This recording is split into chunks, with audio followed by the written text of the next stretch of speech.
Hey Tuvya, yeah, I know you import a lot from overseas. What's your opinion, and what should people know about tariffs and how it's going to affect their bottom line or like end users? Right. Well, right now there's a lot of uncertainty in what's going to happen in tariffs. The things change by the day with the news coming out, so we don't know where it's going to land. But if the numbers stick to what the proposed are, like what we heard in the beginning, it could be a big disaster for furniture manufacturers and distributors and retail. And So hopefully some, the consumers are so going to get things are just going to be so typical sofa, let's say, is about $500. right. Yeah, it could What double does in it cost. cost? Double. Yeah, it could. People expect to go up to thousand. I mean, yeah, it could be catastrophic. But it's looking like deals possibly are going to happen, and it should be manageable. We're hoping things fall into place, but right now, it's not a good market for any of us. So all these U.S. companies that almost everybody relies on imports to some shape. So And it's not it's a practical. very tough time for business in the business world. It's not practical to say, oh, they'll build furniture factories here. It's not happening. I don't believe it. Yeah, I Because don't how long think- does it take to build a furniture factory? 3 years? Yeah, on a good day, and And then the skill set, there's right? a lot of other things that come into play. Employment, the cost of living here. We're not built for manufacturing. Maybe it was different after World War II when we had a lot of immigration and much lower minimum wage, or whatever it was then. So, but right now, our country is not built for that kind of manufacturing that you're seeing in other countries. And what were the tariffs until now, and what are they forecasting? Like, well, there was a tariff before, right? Who Well, it brought that depends tariff? what country. So, different goods at different rates. China? China, it was mostly 25% for a lot of goods, not everything. Some And that things- who started that? Trump? Yeah. That was Trump. in his last In term. his last term. He That's did when he started. 25% from China. Correct. And First he now- started at 10%, and then it went up to 25. And Biden kept it. Right. Kept it in place. And now he's promising how much? What is he? Right, and then there's a lot of other countries you could manufacture it as well. There's Malaysia, Indonesia, India, and all these other countries Vietnam. in Vietnam. And those and, countries those had didn't tariffs? have- They didn't. No, for the most part, they didn't Zero. have a tariff. Right, close to zero usually. And now he's saying everyone Yeah. gets the same. Yeah, China, right, Vietnam, right. Indonesia. Everybody's in a difficult position, so So 50% tariffs? What is he threatening? it's all over the place. It's hard to even know what where it actually falls. Got you. So the likelihood of American manufacturing is close as none. I mean, there's gonna be some. Like for example, we're doing it ourselves. We had anti-dumping on mattresses out of China, which is a much higher rate. It's up to 1,700% tariff on mattresses made in China. What is anti-dumping? Anti-dumping is different than a regular tariff. It means that a given country, like for example China, is causing damage to U.S. industry, and they're saying they're dumping goods on the U.S. industry to harm the U.S. mattress manufacturing. So that's why it's called dumping. They're dumping their goods at basically for nothing, and they're harming just for the purpose of harming U.S. industry to get market share. Do you think it's true that they were dumping or no? I don't think so. You don't I mean, think I don't know. Like people It's don't hard. just- They have a whole science of how they figure out how it works and how they, how they come up with the rate when they find certain factories. But it's just, the cost to make things in China is obviously less. I don't think it is real anti-dumping, but, there's many things that hit with anti-dumping. It's not not just mattresses. Like what else? You have old wood bedroom made in China that just on the furniture space. You have I'm not so familiar, but in every industry you have anti-dumping on certain goods. So it's basically That is- Americans have a monopoly on it. Well, we could do it to any country where if there's a petition from U.S. manufacturers coming to a trade commission saying that we're getting hit by, X country on the. So they lobby their They politicians. lobby. It's a whole process. they start an action, and then What, it's determined. Yep. what percent of furniture today is actually made in the U.S.? In general, forget the goods that you sell. What's your guesstimate if you walk into a Raymore Flanagan or a... Close to nothing. Close to nothing. Yeah. Even in the higher end stores? Maybe some. I mean, there used to be a lot in North Carolina. They used to manufacture, or some other states, but it really came down. They're mostly out of business.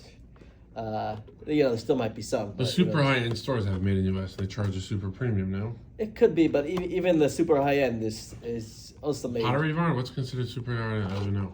Oh, I mean, there's like Restoration Hardware. They make everything overseas, and then, there's so many others that but I think almost everything's made overseas. So the whole idea of bringing jobs back here is... I mean, you never know. It could happen. It just officially is to actually accomplish it in furniture. I don't see that happening anytime soon. But you never know. Although your vendor moved here with the mattress, right? We did do it for mattresses because it's a high volume product. It's more efficient, so there's opportunity. But when you're creating smaller volume niche products with a lot of labor, labor intensive. There's a lot of automation in mattress manufacturing now that we have, and so it makes it simpler. Right. So it's 3 right? With 3-4 sizes. What's a mattress? Yeah, I mean there's multiple sizes, but still the common sizes are very. Yeah. You don't need just hands. runs through there's machines that runs through. And, that's typical. And it's not, we're not doing a full end-to-end manufacturing. It's more, an assembly. Yeah. Right.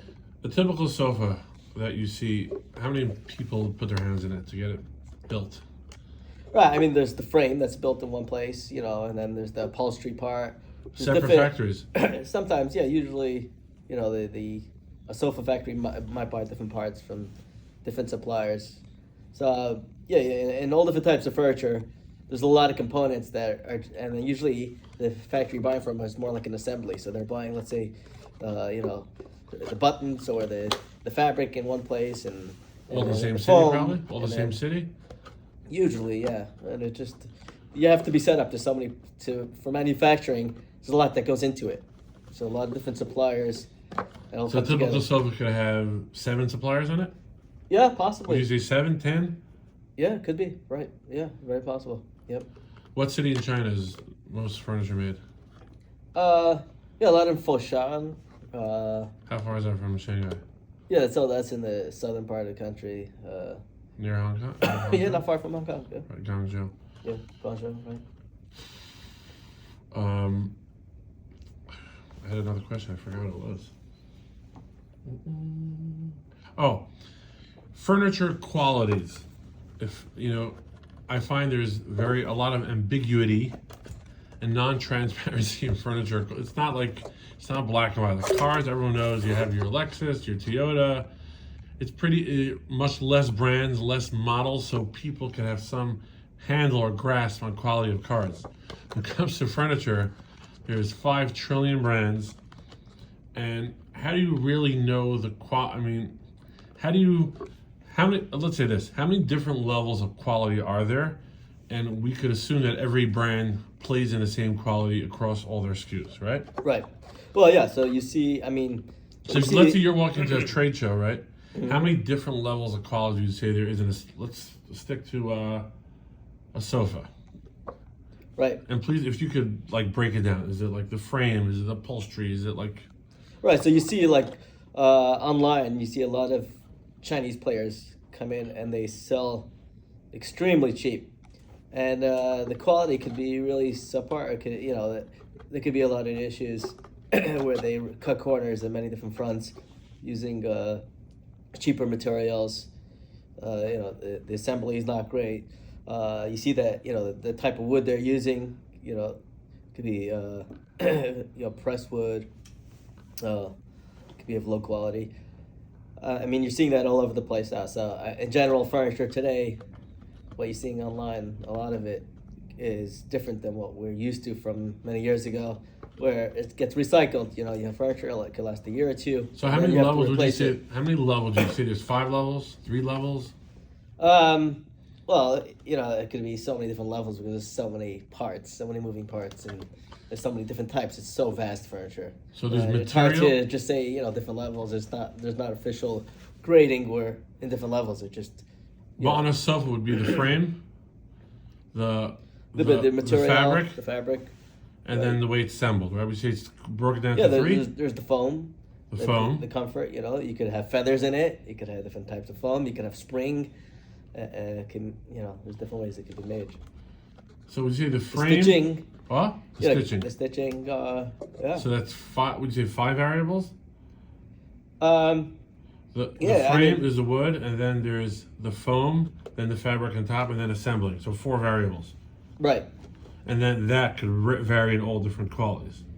Yeah, absolutely. You have that for every product in furniture. It could vary in qualities. Every part could be, a better quality or lower quality. So. And I'm assuming each factory can make whatever quality you want, right? Is there consistency? Well, yeah. So we have a very rigorous testing and research. So when we create a new product, it could take sometimes years until you're finally comfortable with all the parts of it, that it can meet our standards and quality, so that it holds up.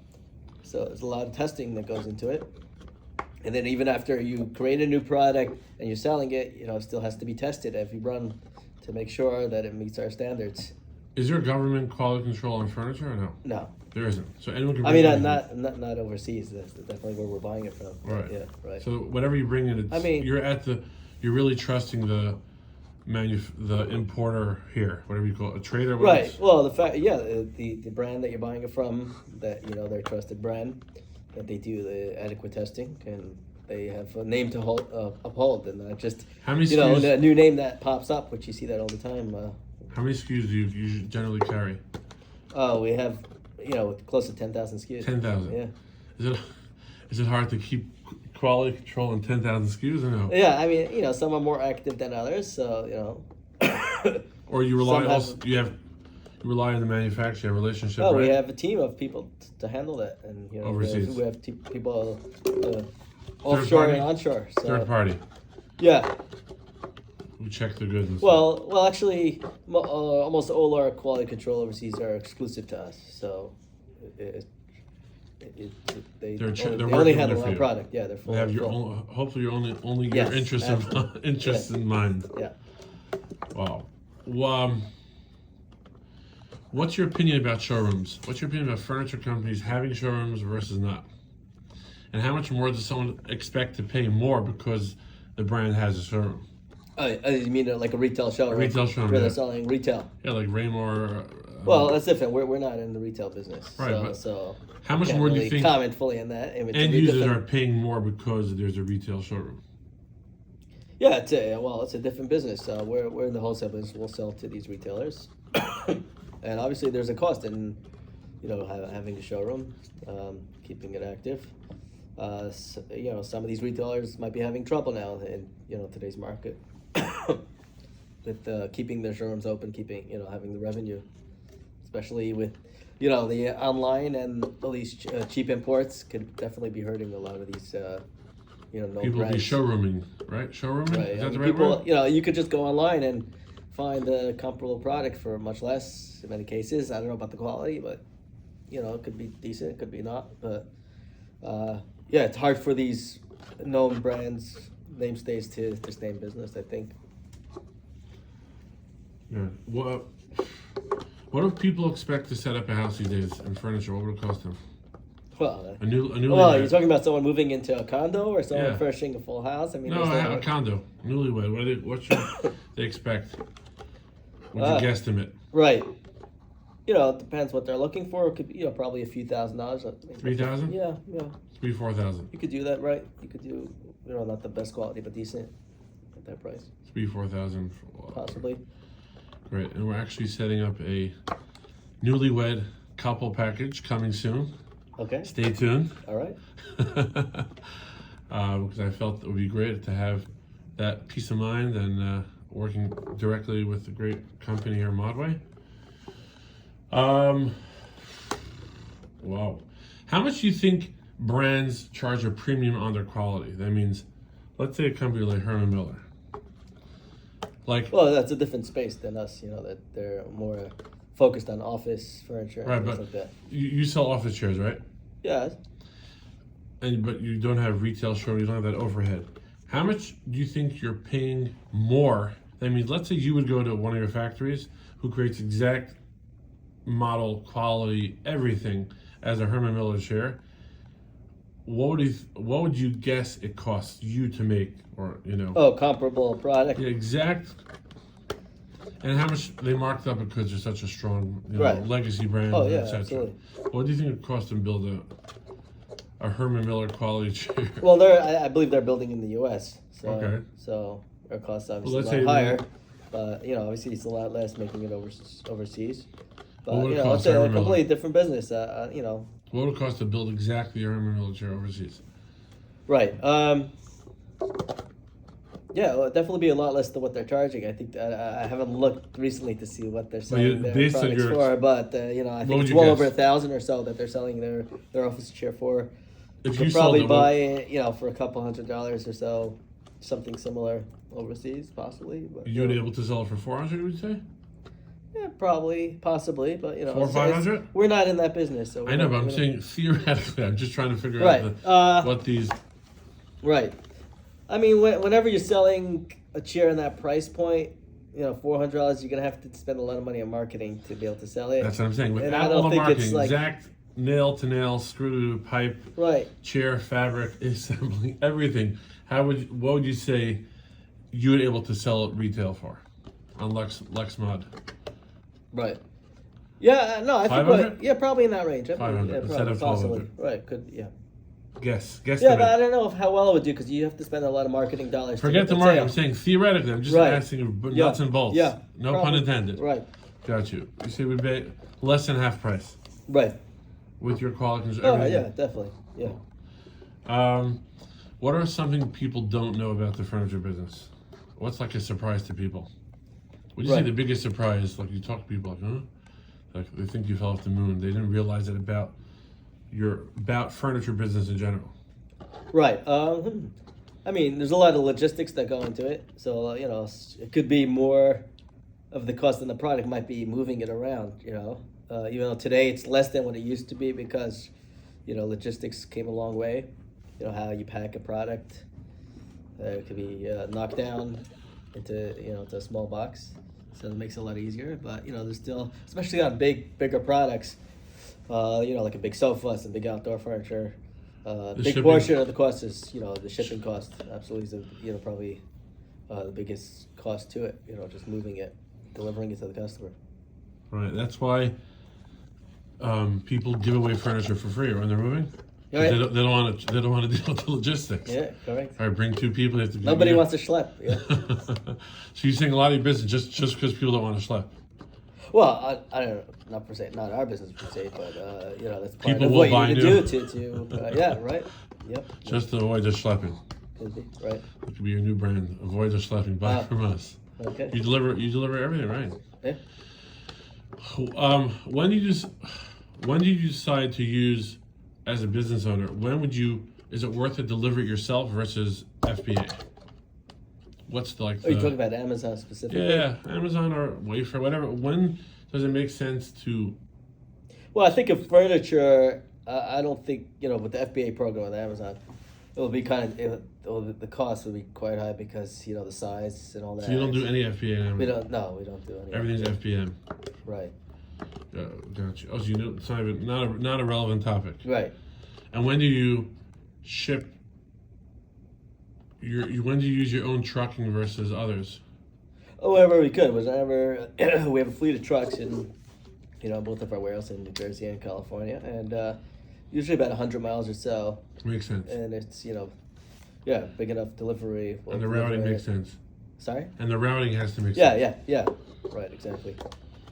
How many deliveries in an order does it have to make sense to, like, as a business owner? When does it make sense to sub out? Let's say you have one direction 100 miles and you don't have any other orders. When does it make sense to use another company versus send your own truck? Like, Right. Do you have a minimum amount of orders? Like, how Yeah, do you I'm not sure exactly. In our routing department, they have it down to science and they figure out what needs to happen. So. Cool. Thank you very much, Tuvya. Sure. All right. Thank you. And Appreciate it. appreciate your time and now people are a lot more educated about furniture. Okay, great. Thanks. All right.